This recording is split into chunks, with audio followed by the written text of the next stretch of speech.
Okay, now on this slide I've got examples with variables. So the same rules apply. I'm going to do the same sort of thing, but now I'm going to have variables in addition to the numbers. So the first one here, I've got the square root of 18 squared over z cubed. So the first thing we can do is split that up as two separate square roots. And the order that we do these things really doesn't matter.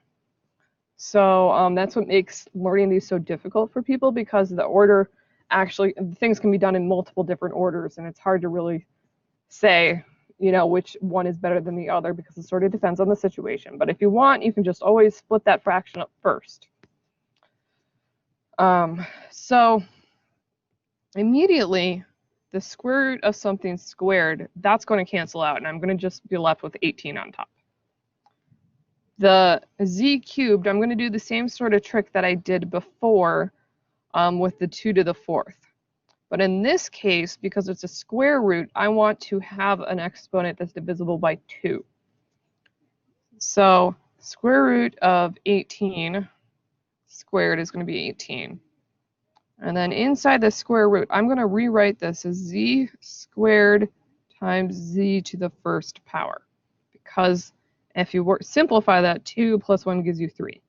So I'm reversing that. I'm splitting it up so that I can take the square root of something with the 2 as the exponent, and then I'm going to be left with something left over.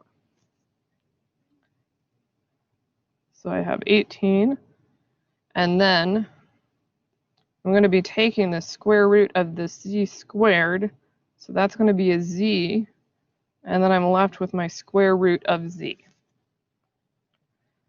Now, one thing that we talk about in this section is rationalizing the denominator. So the general rule in algebra is that we don't have square roots in the denominator. So to get rid of the square root in the denominator, multiply the top and the bottom by the square root. And we do that because those will then cancel out. So I will be left with 18 times the square root of z over z times, and then that would be z squared inside the square root. And so then z squared, that part cancels out. The square root and the square cancel, and I'm left with just a z. And I should have put, I thought maybe I could do these all two problems at a time, but I'm running out of room here, so that was a bad idea on my part. So I've got 18 times the square root.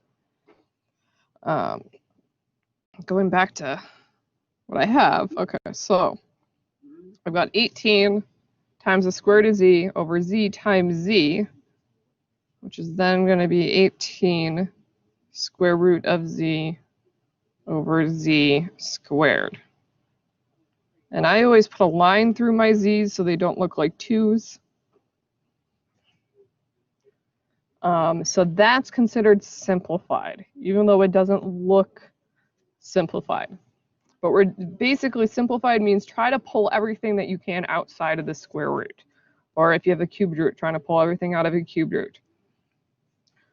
Okay, so now I'm going to move to the square root of 32a to the 4th over b squared.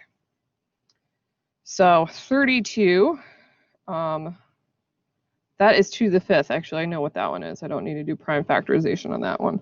So 32 is 2 to the 5th. And again, I'm going to just split this up so I have a different square root symbol on the top and the bottom for simplifying purposes.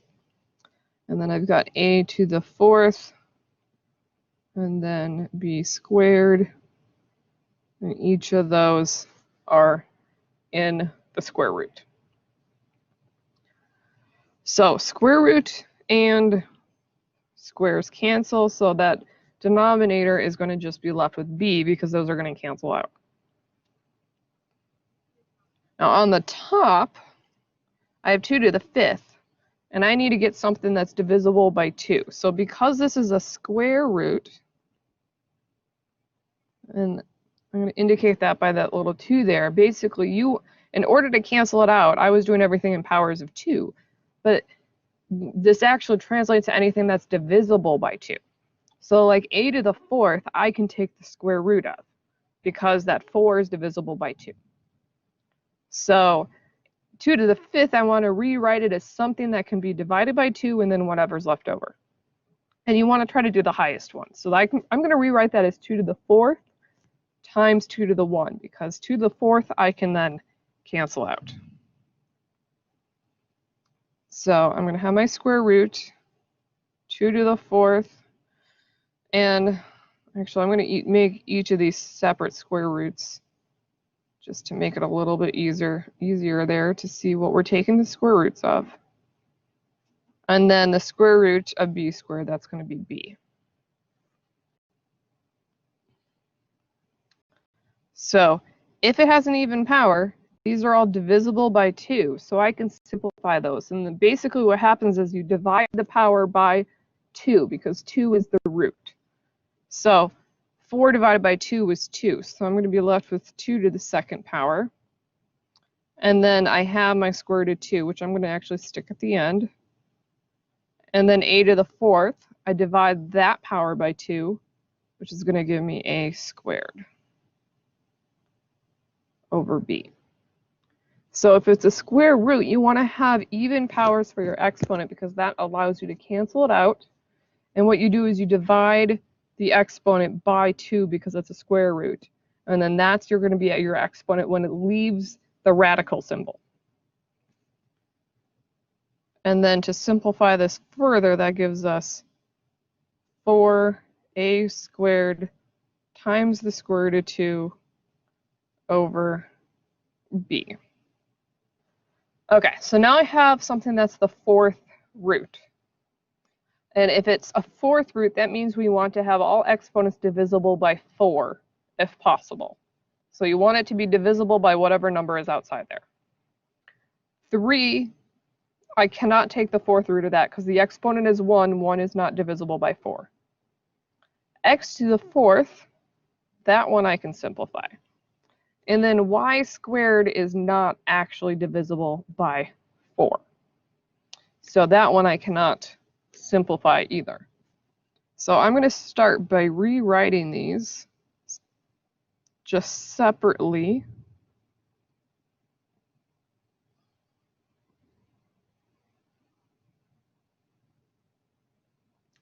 And the only thing I can simplify is x to the 4th with the 4th root, because those cancel. Now technically, we should put that in absolute values, because we don't know if x is positive or negative, and our rule is it's going to be positive. So we would have the absolute value of x, and this comes from, let me go back to that rule,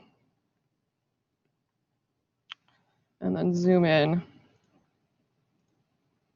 It's this number 6. If you have a variable, it's the absolute value.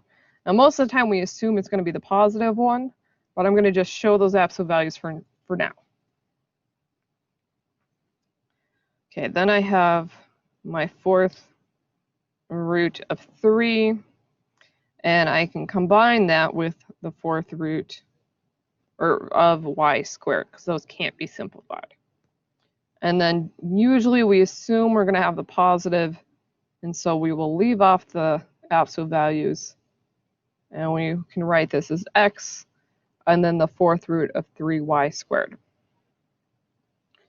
Now there is an alternate way to write this problem, and that is by simplifying the 4th root of y squared, because 4 and 2 have 2 in common, so you can divide both of those by 2. So I'm going to just show that in a different color here. That could also simplify. If I divide those by 2, that could give me the square root of y. But we don't want to do that, because then we have the 4th root of 3, and then we can't combine those because they have different indices. Basically, one's a 4th root, one's a square root. So we could simplify that to a different kind of root, but it's not going to be helpful in this case.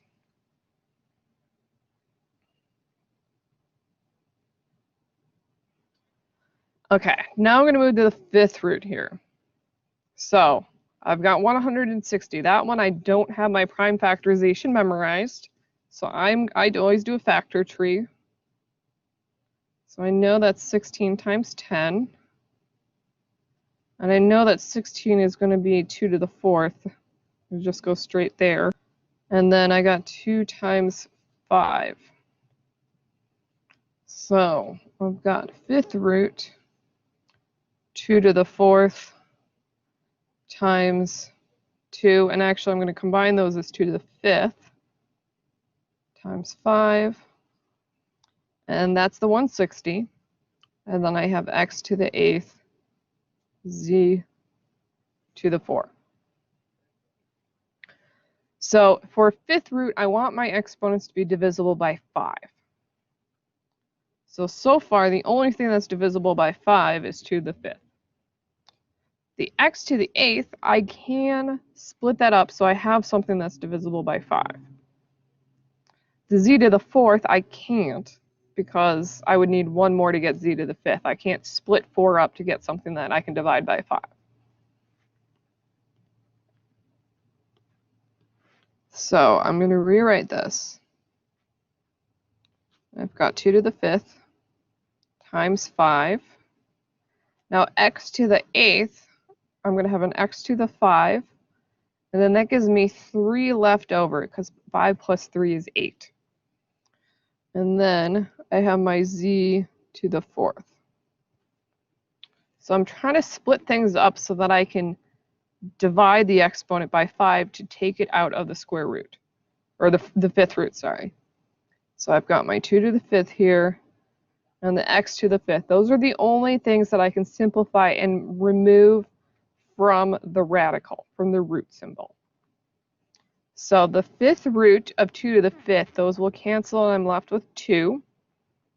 Fifth root of x to the 5th cancel, and I'm left with x.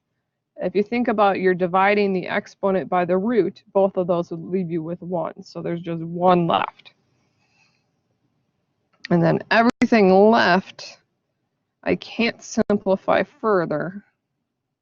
So they just get written inside the radical symbol, and we leave it as messy as it looks.